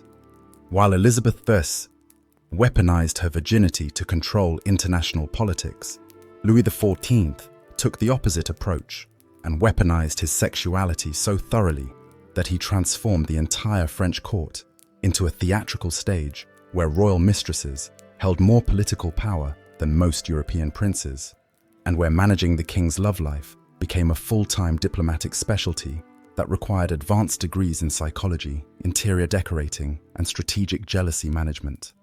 Louis XIV didn't just have mistresses. He created an institutionalized system of royal sexuality that turned Versailles into the most expensive reality TV show in European history, where beautiful women competed for official titles, government influence, and apartments that came with their own staff, jewelry allowances, and diplomatic immunity for activities that would have gotten anyone else executed for treason, adultery, or crimes against good taste and public decency. The construction of Versailles itself was essentially an elaborate architectural monument to royal sexual appetite disguised as a palace, where every corridor, staircase, and hidden passage was designed to facilitate the kind of romantic logistics that required military-level planning and the organizational skills typically associated with running medium-sized countries, rather than managing one man's personal relationships with multiple women who all lived in the same building and somehow managed not to murder each other on a daily basis.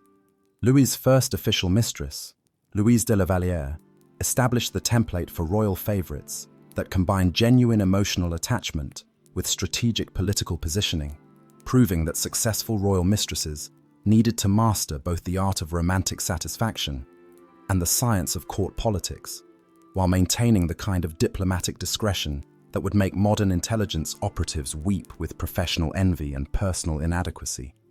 Louise was everything a royal mistress should be: beautiful, devoted, politically unambitious, and possessed of the kind of gentle temperament that made her easy to love and difficult to hate, even by the queen who was technically supposed to object to her husband's very public affair, but instead found herself in the awkward position of being jealous of a woman who was clearly better suited to provide Louis with the emotional support that royal marriages weren't designed to deliver, in an age when political alliances mattered more than personal compatibility.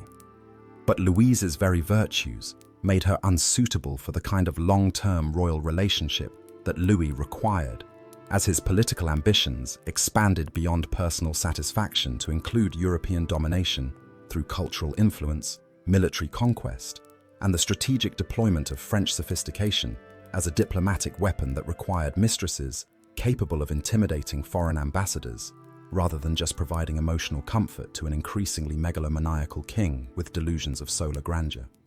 Enter Madame de Montespan, whose approach to royal mistresshood was so different from Louise's that court observers described the transition as watching someone replace a gentle lamb with a beautiful but politically sophisticated wolf, who understood that royal favor was a temporary resource that needed to be maximized through strategic alliances, financial accumulation, and the kind of long-term planning that treated the king's affections as the foundation for building a personal empire that could survive changes in royal preference and the inevitable arrival of younger, more attractive competitors.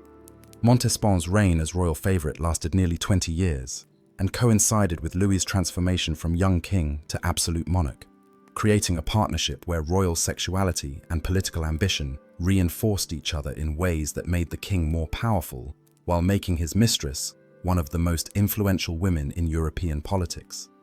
She didn't just share Louis's bed, she helped him design foreign policy, influence military appointments, and essentially functioned as an unofficial minister of royal satisfaction, whose job description included everything from strategic seduction to diplomatic intelligence gathering. The apartments of royal mistresses at Versailles were architectural statements about the political importance of sexual relationships in Louis's governmental system, featuring luxury that rivaled the Queen's quarters and positioning that provided direct access to the king while creating physical spaces where state business could be conducted through intimate conversations that bypassed traditional court protocols and bureaucratic procedures that might have slowed down decision-making or introduced inconvenient ethical considerations.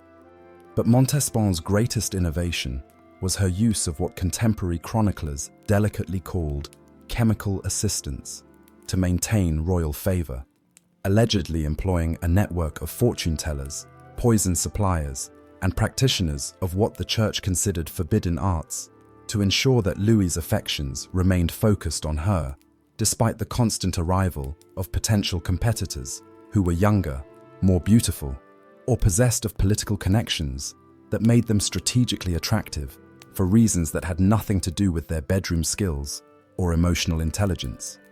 The affair of the poisons in 1679 exposed the darker side of Versailles' sexual politics, when police investigations into a network of fortune-tellers and poison suppliers revealed that several members of the high nobility, including possibly Montespan herself, had been involved in purchasing love potions, death spells, and other services that suggested that maintaining position at court required more than charm, beauty, and political intelligence.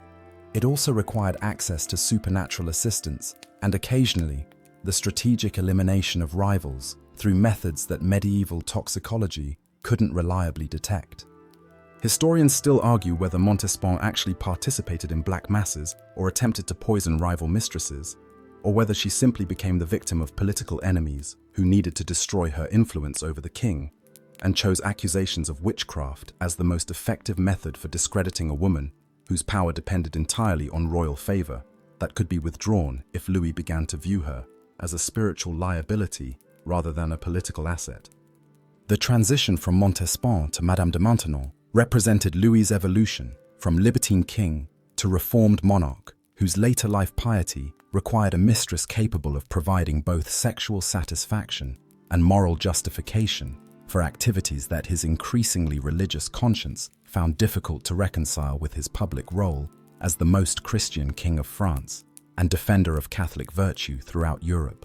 Maintenon's secret marriage to Louis transformed her from royal mistress to shadow queen, whose influence over policy lasted until the king's death in 1715, proving that successful royal sexuality required adaptability to changing royal psychology and the political flexibility to evolve from seductress to spiritual advisor, without losing access to the private chambers, where the real governmental decisions were made by a king whose personal relationships had become inseparable from his approach to ruling the most powerful kingdom in Europe. The legitimization of Louis's bastard children created a parallel royal family that outranked princes of the blood and held government positions that demonstrated how thoroughly sexual politics had been integrated into French governmental structure, where the king's illegitimate offspring received ducal titles, military commands, and marriage alliances that served French interests, while rewarding their mother's services to royal satisfaction and political stability. The financial cost of maintaining multiple royal mistresses, their households, their families, and their political influence contributed significantly to the fiscal crisis that would eventually trigger the French Revolution, proving that sexual politics carried economic consequences that extended far beyond the immediate expenses of jewelry, apartments, and the kind of lavish entertaining that was required to maintain the diplomatic fiction that royal mistresses were cultural patrons rather than highly paid specialists in strategic seduction and emotional manipulation. Therefore, Louis XIV's approach to royal sexuality created a governmental system where love and politics became so thoroughly intertwined that future French kings inherited not just a kingdom, but a diplomatic tradition that treated the royal bedroom as the most important cabinet meeting room in Versailles, where policies were shaped by pillow talk and international relations were influenced by the quality of romantic satisfaction provided by women whose job security depended on their ability to keep one of the most powerful men in history happy in ways that served both his personal needs and France's imperial ambitions. While Louis XIV proved that royal sexuality could be systematized into governmental policy, the final chapter of medieval monarchy was being written by dynasties whose sexual dysfunction had become so catastrophic that their kingdoms were literally dying from genetic collapse, diplomatic incompetence, and the kind of reproductive failures that made previous royal scandals look like minor administrative hiccups, rather than civilization-ending catastrophes that would reshape the political map of Europe through sheer biological inability to produce functional heirs. The Spanish Habsburg dynasty had spent 3 centuries perfecting the art of strategic inbreeding to keep power within the family, creating a genetic experiment that demonstrated why royal marriage policy needed more scientific oversight and less concern for maintaining bloodline purity, especially when that purity resulted in monarchs whose physical and mental capabilities made governing complex empires roughly equivalent to performing brain surgery while wearing oven mitts and suffering from severe psychological disorders. Charles II of Spain represented the ultimate achievement of Habsburg genetic engineering. A king so physically and mentally compromised by generations of cousin marriage that court physicians described his condition in terms that made medieval medical texts read like horror novels, written by doctors who had run out of diplomatic euphemisms for describing royal patients whose bodies had apparently been assembled from spare parts that didn't quite fit together properly, creating a monarch whose inability to produce heirs triggered the War of Spanish Succession and essentially ended Spanish dominance of European politics. Charles II's impotence wasn't just a personal tragedy, it was a geopolitical crisis that demonstrated how thoroughly royal sexual dysfunction could destabilize international relations when entire continental balance of power systems depended on one man's ability to perform basic reproductive functions that his genetic inheritance had rendered mathematically impossible. His childless marriage to Marie-Louise d'Orléans became a diplomatic disaster that lasted 14 years.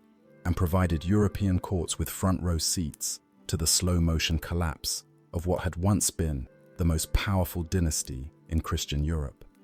But the Habsburg genetic catastrophe was just one example of how royal sexual politics had evolved from personal scandals into systemic governmental failures that threatened the entire concept of hereditary monarchy, especially when combined with new technologies like printing presses that could spread detailed accounts of royal sexual inadequacies to populations who were beginning to question whether divine right extended to kings whose obvious human limitations made their claims to supernatural authority seem increasingly ridiculous to anyone with basic observational skills.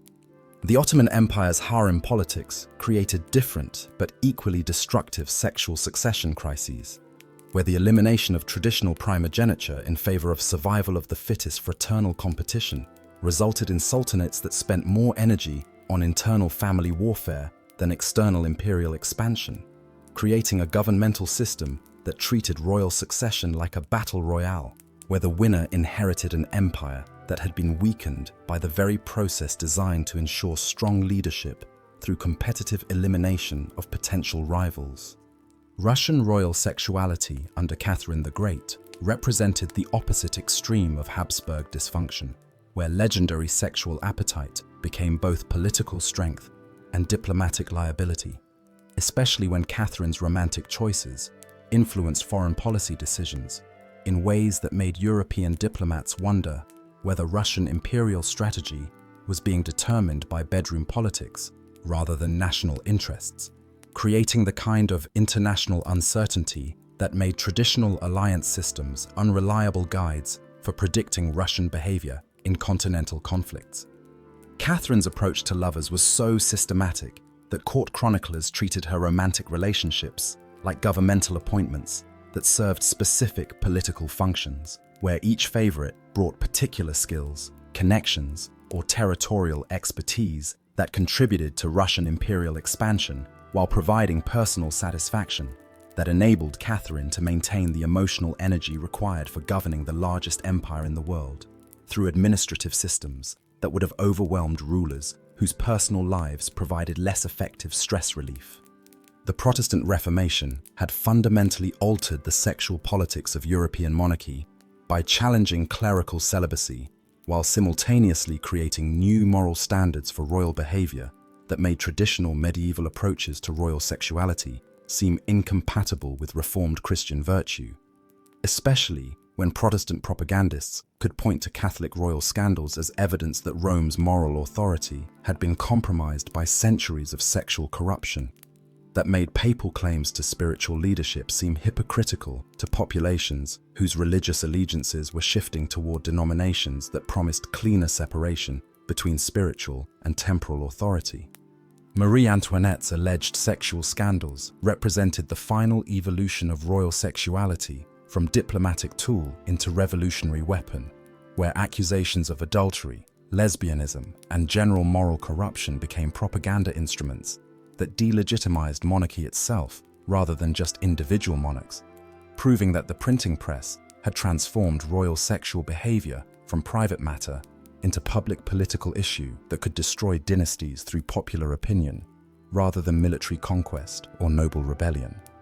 The diamond necklace affair demonstrated how thoroughly royal sexual scandal had been democratized by emerging media technologies that allowed common citizens to read detailed accounts of aristocratic sexual intrigue, creating political consciousness that treated royal moral failures as evidence that hereditary authority was incompatible with rational governance, especially when those failures involved expenditures on luxury items during periods of national economic crisis that made royal lifestyle choices seem personally offensive to populations who were struggling with basic survival issues.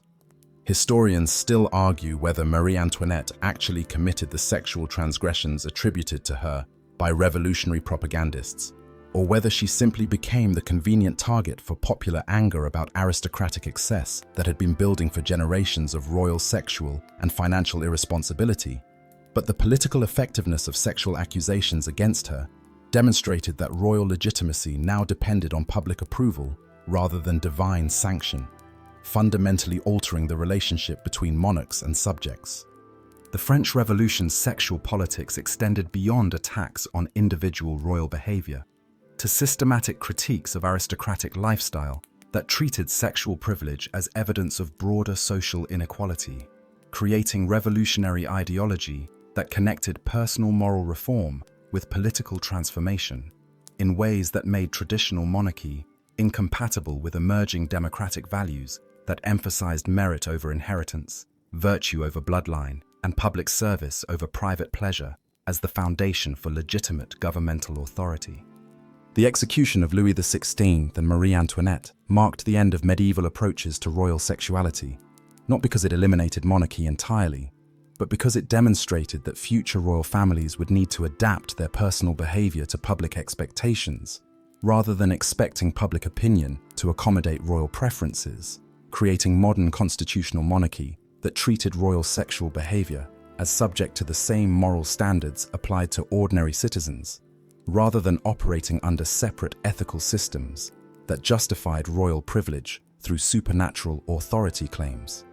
The transition from medieval to modern monarchy required royal families to abandon centuries of sexual political strategy that had treated marriage, adultery, and reproduction as diplomatic tools, replacing these approaches with public relations management that emphasized moral respectability over political utility, demonstrating that technological and social changes had made traditional royal sexual politics obsolete rather than just temporarily inconvenient, fundamentally altering the nature of hereditary authority in ways that continue to influence contemporary royal institutions.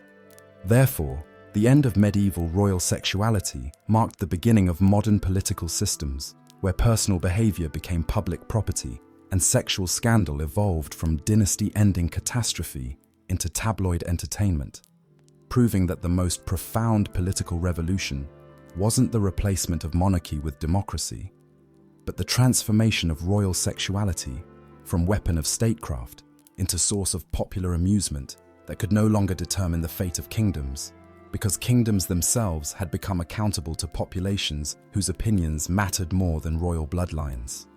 Tonight, we've journeyed through castle bedchambers that toppled dynasties, papal apartments that scandalized Christendom, and royal courts where love letters were more dangerous than enemy armies. We've seen how carnal desire didn't just influence medieval politics. It wrote the script for European history in ways that make modern political scandals look like minor social media embarrassments, rather than civilization reshaping catastrophes that redrew maps and rewrote the rules of power. From Eleanor of Aquitaine's strategic seductions that carved up medieval Europe to Charles II's genetic collapse that ended Spanish imperial dominance, we've discovered that the most important battles weren't fought on fields outside castle walls, but between silk sheets inside royal bedchambers, where the fate of kingdoms hung on questions of fertility, fidelity, and the occasional question of whether the heir apparent was actually related to the king who claimed to be his father. The patterns are unmistakable and remarkably consistent. Sexual dysfunction in royal marriages triggered political chaos with mathematical precision. Henry VI's impotence sparked the Wars of the Roses. Charles VI's madness enabled his wife's strategic infidelities that signed away France to England. Meanwhile, excessive royal passion created equally destructive problems. The Borgias nearly destroyed the Catholic Church through papal orgies, while Louis XIV bankrupted France, maintaining mistresses who wielded more diplomatic influence than most foreign ambassadors. But perhaps the most fascinating discovery is how these medieval scandals established templates that still echo through modern politics. The strategic marriage, the political mistress, the bastard child used as diplomatic pawn, the sexual accusation deployed to destroy enemies. These weren't medieval innovations, but human constants that technology and social evolution have simply repackaged for contemporary consumption, like ancient political apps updated for new operating systems, but running the same basic software. Catherine de' Medici's flying squadron was essentially a medieval intelligence network that would make modern spy agencies jealous of her operational sophistication, while Elizabeth I's weaponization of her unmarried status created foreign policy strategies that contemporary diplomats still study for insights into how personal relationships can be transformed into international leverage without actually committing to anything that might limit future strategic flexibility or compromise national interests. The double-edged nature of royal sexuality emerges as the central theme threading through every scandal we've explored. Monarchs needed heirs to secure dynasties, but producing those heirs required trusting spouses, acknowledging bastards, and navigating romantic relationships where every intimate decision echoed through international politics and domestic policy in ways that made private life impossible and public performance exhausting for individuals whose personal happiness was always secondary to political necessity. What makes these stories eternally compelling isn't just their scandal factor or historical significance, it's their fundamental humanity. Behind every crown was a person wrestling with desires, fears, jealousies, and needs that no amount of divine right or political authority could eliminate or fully control. Isabella of France's transformation from neglected wife to conquering queen reminds us that even in ages when women possessed minimal legal power, strategic intelligence and emotional resilience could overcome institutional limitations and reshape political reality through sheer force of will and excellent timing. The ultimate irony is that these royal scandals, which seemed so threatening to medieval political stability, actually strengthened the institution of monarchy by proving its adaptability to human weakness and political crisis. Dynasties survived papal corruption, royal madness, genetic dysfunction, and sexual chaos, because the concept of hereditary authority was flexible enough to accommodate almost any personal failing as long as the basic machinery of succession continued functioning and the kingdom avoided complete administrative collapse. Historians still argue whether the medieval period ended because of political revolution, technological advancement, or social evolution. But the transformation of royal sexuality from diplomatic weapon into tabloid entertainment suggests that the most profound change was psychological. The moment when ordinary people stopped believing that royal blood made kings fundamentally different from everyone else and started expecting them to meet the same moral standards applied to common citizens who couldn't claim divine sanction for their personal choices. The crowns have been replaced by constitutions, the divine right by democratic mandate, but the human heart remains unchanged. The lessons of medieval royal sexuality echo through contemporary politics because power without accountability, whether sexual or political, eventually destroys itself. Therefore, these ancient scandals remind us that behind every throne sits a human being whose greatest strength and fatal weakness will always be the same thing: the stubborn, uncontrollable, eternally fascinating reality of human desire.